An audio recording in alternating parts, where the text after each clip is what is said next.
Hey guys, and thank you for joining me for another rough review for Angel Has Fallen. This movie was written by Robert Mark Kamen and Matt Cook, and it was directed by Rick Roman Wag. And we have an all-star cast lineup of Gerard Butler, Jada Pinkett Smith, Nick Nolte, Morgan Freeman, Lance Reddick, Tim Blake Nelson, Piper Perabo, and Danny Hudson.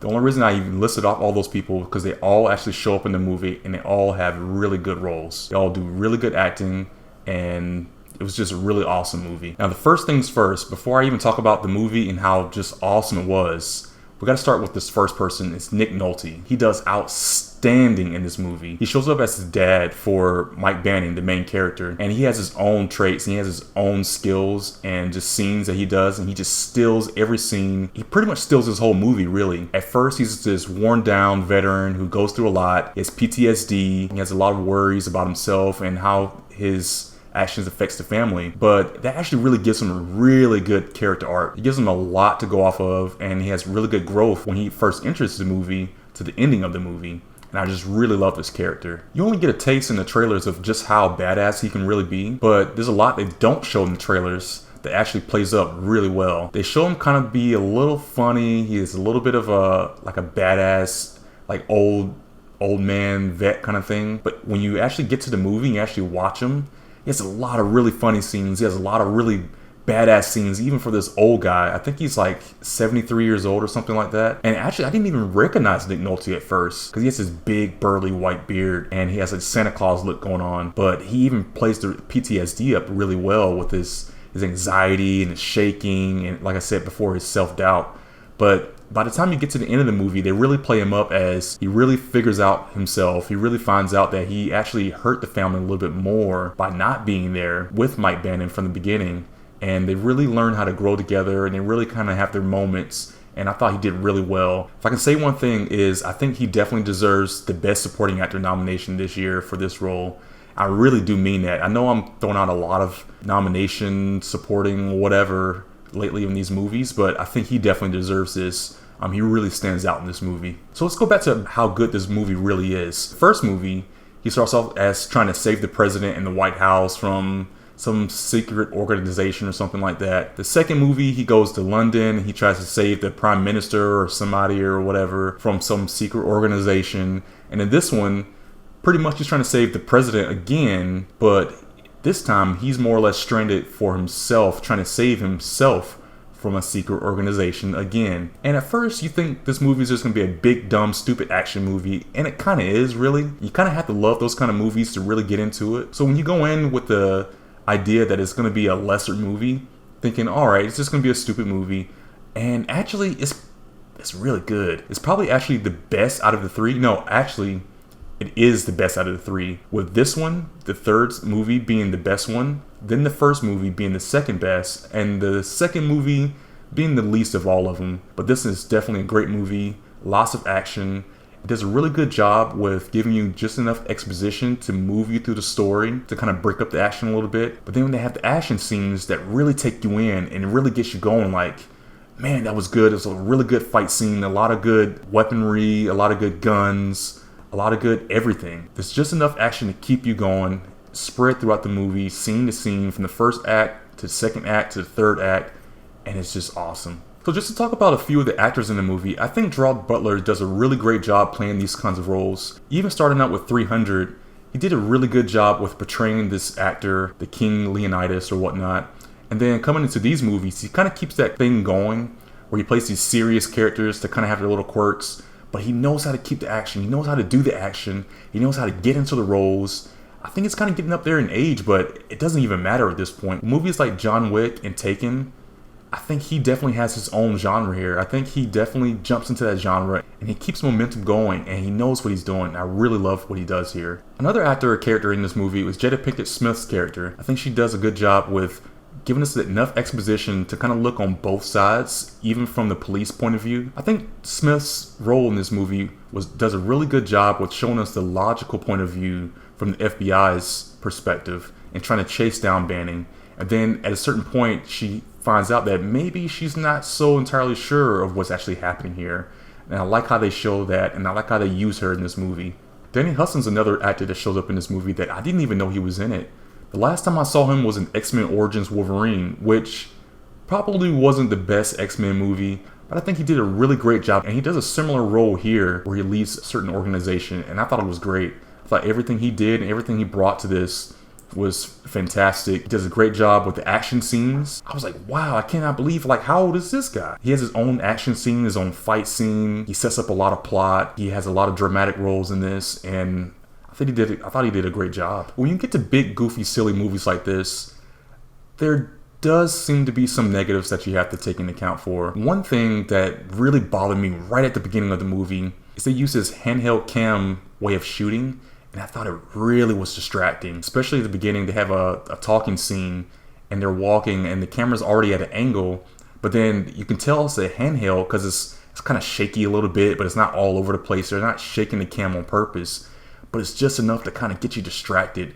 And even at a certain point, with all the shaking and stuff, there's some blurriness and it's out of focus, and I'm like, I cannot believe this is happening. Did anyone not edit this and no one see this was happening? Were they trying to do this on purpose? Because it's really distracting. You can't even tell, like, it's not, you can tell it's not in focus. And they actually use it a couple times throughout the movie for some intense talking scenes. I thought, I like the handheld thing, but they could have done a better job. They should have redone that, taken it out and done it again or something. Another negative in this movie, which I've seen in the other two movies, so I didn't really hit it as hard for this one as much, was the CGI and the graphics. It seems like they used stock footage of helicopters from some high school computer lab scene or something like that, and I'm like, why are your helicopters so fake? Either use a real helicopter or don't use it at all, because you can definitely tell these things came out of like a PS1 video game or something like that, and I'm like, okay, alright, you did this in the last movie, it looked like a video game. I guess you're gonna do it in all your movies. I just gotta give it a pass on this one or something. Not even just the helicopters. There was another couple of scenes where you can definitely tell there was a green screen behind them, where they're running and it's like a lot of smoke and a lot of explosions and stuff like that or whatever is happening. And I was like, that's definitely green screen. I ain't mad. I mean, I use green screen too, but it's like, this is a big budget movie, spending millions of dollars. You can make it look a little more believable than that, I think. One thing I definitely got to give this movie props for is its stunts and its skills in pyrotechnics. I thought they did a really good job in showing you like how they had all the explosions. There were so many explosions. In fact, I gotta think that they must have spent like half the budget just on explosions and environments and locations just alone. Because especially in the second half of the movie, when you meet the father, they show all these explosions. I was like, what the hell? There's so many explosions. I couldn't only imagine what it took to set these up, how much gunpowder or fuel or whatever they had to use. I don't even know. I don't know how it's done, but they did a great job doing it. And then the stunts, people jumping and being exploded and blowing up and jumping all around the place and stuff. I was like, I hope that guy got paid, because he got flung across the freaking field, across the freaking pond or lake, ocean, whatever. It's like he got flung from a freaking explosion. That's crazy. You gotta be paying me some good money to be blowing me up. One thing I really like about this movie is it reminded me of the Most Wanted movie with Keenen Ivory Wayans, where he was running from the law and he was just badass ex-serviceman that had all these skills and techniques and access to technology. And this movie really plays off of that and shows you even how in the modern day they can make that a relevant subject, and it's still pretty cool to watch. Similar to John Wick again. And I also kept getting reminded of Law Abiding Citizen. That's Gerard Butler's other movie where he was kind of in a situation where it was him against the world basically. But in that role he was a bad guy. And in this movie he's considered a bad guy too. Angel Has Fallen. It's kind of like Most Wanted and Law Abiding Citizen put together, and you got this movie, and it works. Morgan Freeman's in this movie too, but honestly I don't have a lot to say about him and his role, because it's Morgan Freeman. I mean, he's not really bad at what he does, and he's getting older, so I don't really expect a lot out of him, but he still has that charm and that fascination about Morgan Freeman's voice, and I'm Morgan Freeman. And I can't do a good Morgan Freeman impersonation, but I don't know, it's Morgan Freeman, what can I say? I will say, it seems like every time I see Morgan Freeman, he's always playing either God or the president, or that godly-like voice in some way. But I think this is like the 10th time he's been a president in some movie or something, especially in an action movie. Deep Impact, Law Abiding. No, he wasn't in Law Abiding Citizen. That was Jamie Foxx. Yeah, no, other black guy. But all in all, I say this is a fantastic movie. This is definitely #1 in the box office for me right now. So what I'm going to do, I'm going to go ahead and end the non-spoiler part here, and I'm going to try something different. And I'm going to put another spoiler section in this video. So if you don't want to see that, if you don't want to be spoiled, you can go ahead and stop here and come back later and watch it after you've seen the movie. So thank you for joining me for my RUFF review. You can like, share, and comment down here. And I'll see you later for another RUFF review.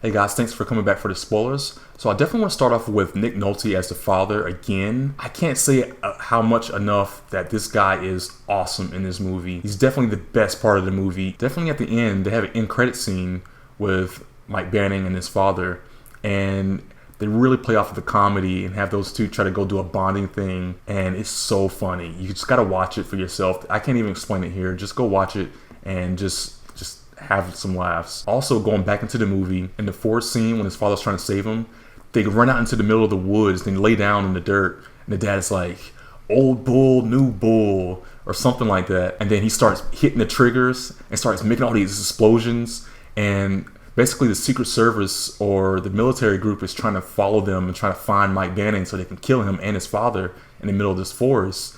And they see that, and his dad he's a tunnel rat, so he has his tunnels down under, and he goes under there, and they go to this part of the forest where there's no bombs, and he starts hitting all these triggers, setting all the bombs off, and starts blowing up everybody. I'm like, whoa, he's blew up all these dudes, that's pretty cool. And at first you think, like, he only has a few bombs, and Mike Bannon's like, I'm gonna go down there and beat them up, and then he keeps hitting the trigger, and it's like, boom. At first I thought it was like, okay, this is gonna get a little stupid, it's gonna get a little silly, they keep blowing all these bombs up over and over and over, but I was like, how many freaking bombs does he have? He was like, boom, boom, boom, boom. I was like, if Mike doesn't stop and come back down, the main character, he's gonna get blown up. He took out like everybody with the bombs. When Mike was trying to fight people, he took out like 1 or 2.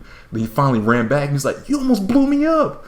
And his dad was like, nobody told you to run down there in the first place. That was so funny. The whole theater I was in just blew up laughing. Blew him up laughing. Yeah, it was so funny. It was great. Another thing, I don't know if it was a bad thing or a good thing, but it was pretty obvious who the main bad guy was. First off, the bad guy was his friend at the beginning. You could see it was kind of telegraphed. They kind of set it up as, we're introducing this guy. He's kind of shady already. He's giving you all these kind of weird looks. He's the bad guy. Turns out, yeah, he was the bad guy. Then they were giving you all these vague scenes where it was like, there's a big bad guy actually. And it was like, come on, it's the vice president, right? And sure enough, they reveal it's the vice president. The last spoiler I want to go over is just Jada Pinkett Smith's character. Again, like I said before, she was the FBI person in the group. They were playing with the idea of like, she knew what was going on, she had the facts, she's doing the right thing as a good officer. But then as she started seeing more and more facts, and you started to see what Banning was actually doing, she started to realize maybe he's not the bad guy after all. Maybe there's another big bad guy. And when she went to confront Danny Houston's character afterwards, it was like, is she really gonna go there by herself with no backup? Is she trying to get killed? And she went there and they killed her. I was like, whoa, that's some like Game of Thrones stuff right there. They actually had the characters realize in order to do something good, they had to risk their own life. And by doing so, she did, and she lost her life. And that was a real life consequence. And I love how they showed real life consequences for your actions. My only thing is, they didn't really make the consequence of her action really affect anything else in the movie. And it's not wholly a bad thing, but it was just like, he could have did more with that though. But that's pretty much it for the spoilers. So thank you for joining me for my RUFF review. You can like, share, and comment down here, and I'll see you later for another RUFF review.